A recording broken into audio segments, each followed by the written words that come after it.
আজকের ক্লাসটি BA third semester programme কোর্সের ডিএসসি 1 এবং 2 সংস্কৃত বিষয় যাদের আছে তাদের জন্য। আজকের ক্লাসে আমি সংস্কৃত নাটকের উৎপত্তি সম্পর্কিত বিভিন্ন মতবাদগুলি সম্পর্কে আলোচনা করব। সুতরাং আলোচনায় আসি। সংস্কৃতে নাট্য সাহিত্যের উৎপত্তি সম্পর্কে বিভিন্ন মতবাদ আছে। অধিকাংশ পণ্ডিতের অভিমত আনুমানিক খ্রিস্টপূর্ব 4th থেকে 2য় খ্রিস্টপূর্ব শতকে রচিত ভরতের নাট্যশাস্ত্র।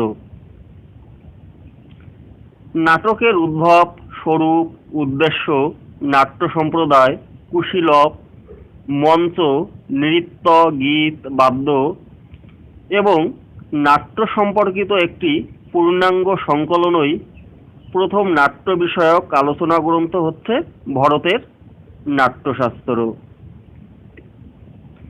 ভরত প্রণীত নাট্যশাস্ত্রে নাট্য সাহিত্যের উৎপত্তি সম্পর্কে একটি উপাখ্যান আছে।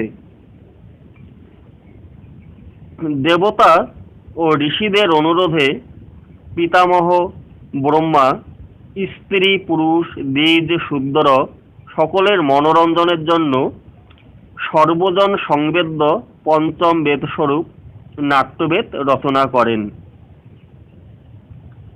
নাট্যশাস্ত্রের বিবরণ অনুসারেই জানা যায় যে ঋগ্বেদ থেকে পাঠ্যাংশ, সামবেদ থেকে সঙ্গীত, যজুর্বেদ থেকে অভিনয় এবং অথর্ববেদ থেকে রস আহরণ করে পিতামহ নাট্য রচনা করেন।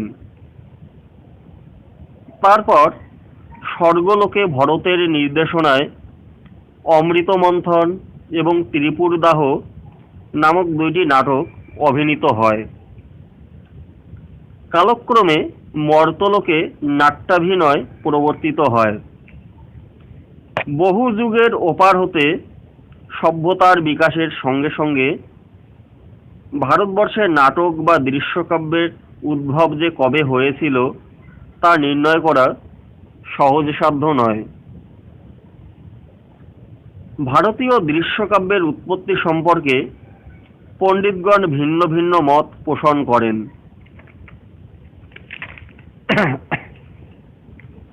আনুমানিক 3য় খ্রিস্টাব্দে ভরতমুনি রচিত নাট্যশাস্ত্র অনুসারে সৃষ্টিকর্তা ব্রহ্মাই দৃশ্যকাব্যের আদি স্রষ্টা। ওল্ডেনবার্গের মতে ঋগ্বেদের সংবাদ সূক্তগুলিই নাট্য সাহিত্যের প্রথম বীজ। পিশেলের মতে পুতুল নাচ থেকে সংস্কৃত নাট্য সাহিত্যের উদ্ভব।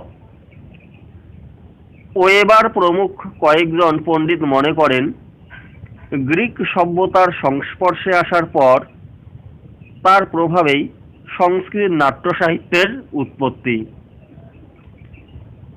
অধিকাংশ প্রাচ্য ও পাশ্চাত্য পণ্ডিতগণ মনে করেন ভারতীয় নাট্য সাহিত্যে ও নাট্যাভিনয়ের আদিরূপটি বৈদিক সাহিত্যের মধ্যে অঙ্কুরিত ছিল, কালক্রমে তা বিকাশ লাভ করেছে। হিল্লি ব্র্যান্ডের মতে ভারতীয়দের ধর্মানুষ্ঠানের মধ্যে নাটকের বীজ নিহিত থাকলেও এর প্রকৃত মূল নিহিত আছে মানুষের জীবনযাত্রার স্তরে। রসবোধ ও আনন্দানুভূতি মানুষের স্বাভাবিক প্রবৃত্তি। এই প্রবৃত্তিগুলি থেকে লীলা যাত্রাগুলির প্রথম বিকাশ ঘটে। পাশ্চাত্য ঐতিহাসিকদের প্রত্যেকের মতামত এখন আমি আলোচনা করব। ওল্ডেনবার্গ বলেছেন ঋগ্বেদের সংবাদ সূক্তগুলি নাট্য সাহিত্যের অগ্রদূত। সূক্তগুলি পারস্পরিক বাক্য বিনিময় অনুসারী।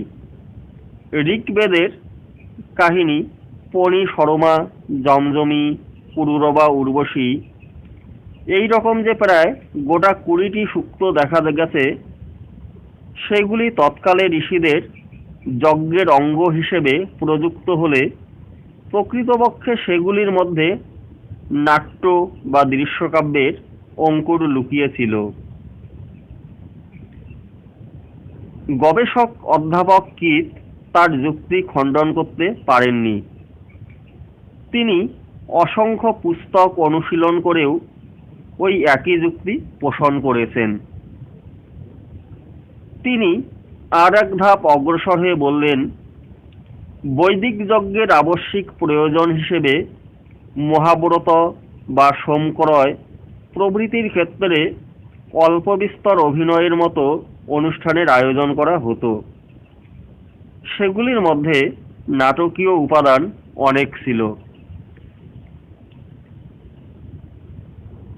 পণ্ডিত ওয়েবার প্রাচীন গ্রিক নাটক চর্চাও করেছেন যথেষ্ট। সেই সূত্র ধরে লক্ষ্য করেছেন যে ভারতীয় নাট্যশাস্ত্রে গ্রিক সাহিত্যের অনেক প্রভাব আছে। খ্রিস্টপূর্ব ৪র্থ শতকে গ্রিক বীর আলেকজান্ডার ভারতবর্ষ আক্রমণ করেছিলেন। সেই থেকে পাঞ্জাব ও গুজরাটের রাজাদের মধ্যে গ্রিক সংস্কৃতির বিস্তর যোগাযোগ ঘটে। সেই হেতু গ্রিক সাহিত্যের প্রভাবে ভারতীয় নাট্য সাহিত্য ক্রমান্বয়ে পরিপুষ্টি লাভ করে। অধ্যাপক উইন্ডিস উপরোক্ত মন্তব্য ভীষণ সমর্থন করেছেন। তিনি বলেছেন, সংস্কৃত নাটকে যবনী ও যবনিকা এই দুটি শব্দের যে প্রভাব দেখা যায় তা গ্রিক সাহিত্য থেকেই সংগৃহীত। তার এই মতামত অস্বীকার করতে চেয়ে কিছু বিরোধী আলোচক বলেছেন যে গ্রিক সাহিত্য নাটকে যবনী বা যবনিকার দেহরক্ষিণীর চলন দেখা যায়নি, বরঞ্চ বিদেশি পণ্য বস্ত্রের তৈরি পর্দা বোঝাতেই যবনিকা শব্দটি প্রয়োগের ভাবনা কার্যকরী হয়েছে বলা যায়। সেই যুগে ভারতবর্ষের রাজা মহারাজা গ্রীস দেশীয় সুন্দরী নিযুক্ত করতেন তাদের দেহরক্ষীর কাজে, অবশ্য সকলেই নয়। সুতরাং ওই দুটি শব্দের অস্তিত্ব থেকে ভারতীয় নাট্য সাহিত্যে গ্রিক সংস্কৃত বা সাহিত্যের স্রোত নির্মিত তা বলা আদৌ সমীচীন নয়।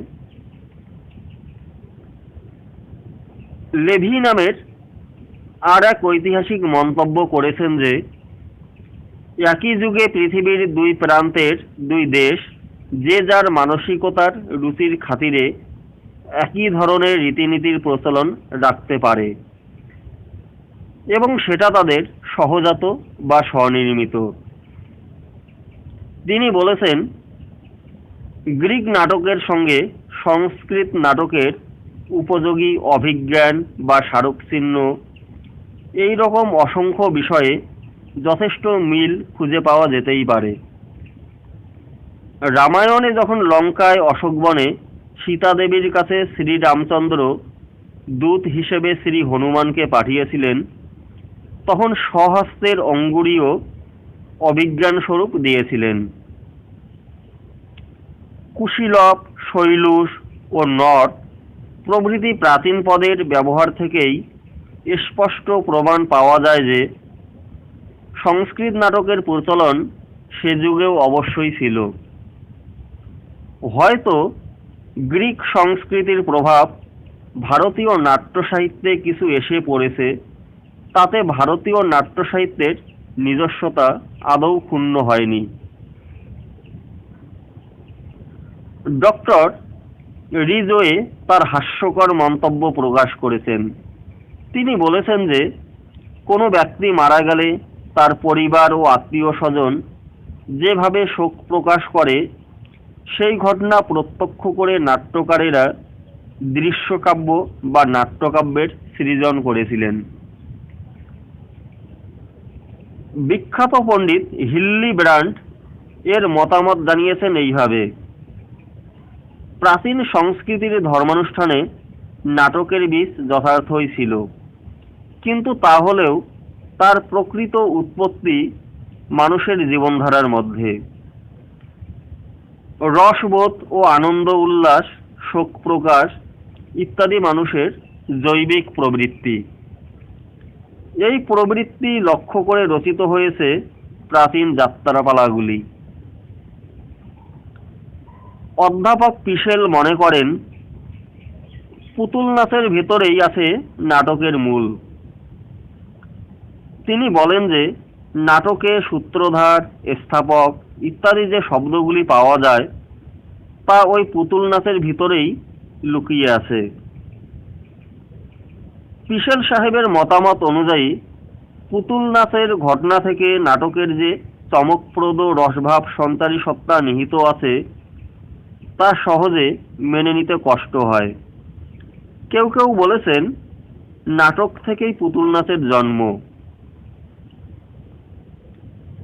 অধ্যাপক লুডার এবং অধ্যাপক স্টেনকনও বলেছেন ছায়ারূপক থেকেই নাটকের সৃষ্টি হয়েছে।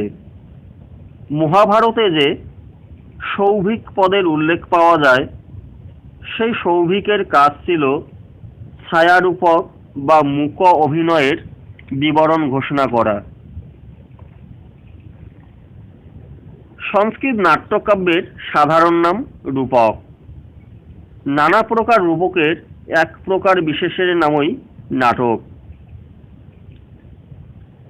ভারতীয় ভাষাবিদ ও তাত্ত্বিকদের মধ্যে কেউ কেউ বলেছেন বীর পূজার প্রথা থেকে নাটকের উৎপত্তি। রামচন্দ্র, শ্রীকৃষ্ণ এই সব মহা বলশালী ব্যক্তিদের জীবন কাহিনী জনগণের সামনে তুলে ধরবার জন্য রামলীলা, কৃষ্ণলীলা ইত্যাদি নাটক সৃষ্টি হয়েছে।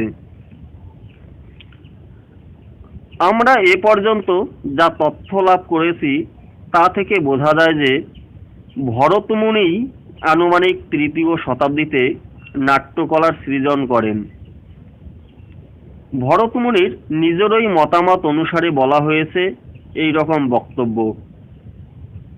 স্বয়ং ব্রহ্মা নাটক রচনা করেছেন ঋগ্বেদ থেকে পাঠ্যাংশ নিয়ে, সামবেদ থেকে গীত সংগ্রহ করে, যজুর্বেদ থেকে অভিনয় ধারা গ্রহণ করে, অথর্ববেদ থেকে ভাব ও হৃদয় রস সংগ্রহ করে।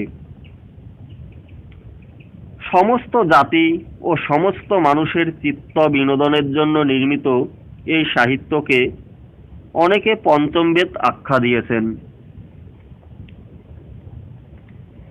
মহাতেজা শিবের তাণ্ডব ও দুর্গা দেবীর লাস্যময় নৃত্যের অবদান থেকে সংগৃহীত হয়েছে নাটকীয় উপাদান।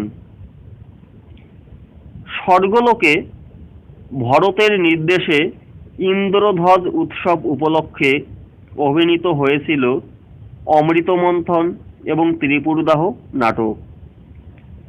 সেই থেকে মর্তলোকে প্রচারিত হতে শুরু করে নাটকের ধারা। বৈদিক কর্মকাণ্ডে অনেকগুলি নাটকীয় অনুষ্ঠানের বিবরণ পাওয়া যায়, যেমন সোমযাগে সোম বিক্রয় অনুষ্ঠান, মহাব্রত যজ্ঞে একটি চর্মখণ্ড নিয়ে বৈশ্য ও শূদ্রের যুদ্ধ প্রভৃতি নাটকীয় অনুষ্ঠানগুলির অবদান সংস্কৃত দৃশ্যকাব্যের উৎপত্তি ও বিকাশের ক্ষেত্রে অত্যন্ত গুরুত্বপূর্ণ। নানা মুনির নানা মত সন্নিধান করেই বলতে হয়েছে ভারতবর্ষে নাট্য সাহিত্যের উদ্ভব ঠিক কোন সময় কিভাবে হয়েছে এই রহস্য উদ্ঘাটন একেবারেই অসম্ভব। তবে এ কথা ঠিক যে অতি প্রাচীনকালেই ভারতের অনুকূল পরিবেশে স্বাভাবিকভাবে এর বীজ অঙ্কুরিত হয়েছিল এবং কালক্রমে ভাস, কালিদাস প্রমুখ অসামান্য প্রতিভাধর কবি নাট্যকারদের মধ্যে পেলবহস্ত পরিচর্যায় তা নানাভাবে পল্লবিত ও ফল কুসুমান্বিত হয়ে যুগ যুগ ধরে বিশ্ব জনচিত্তে নাট্যরস বর্ষণ করে চলেছে। চলবেও বহু যুগ। আজকের আলোচনা এই পর্যন্তই।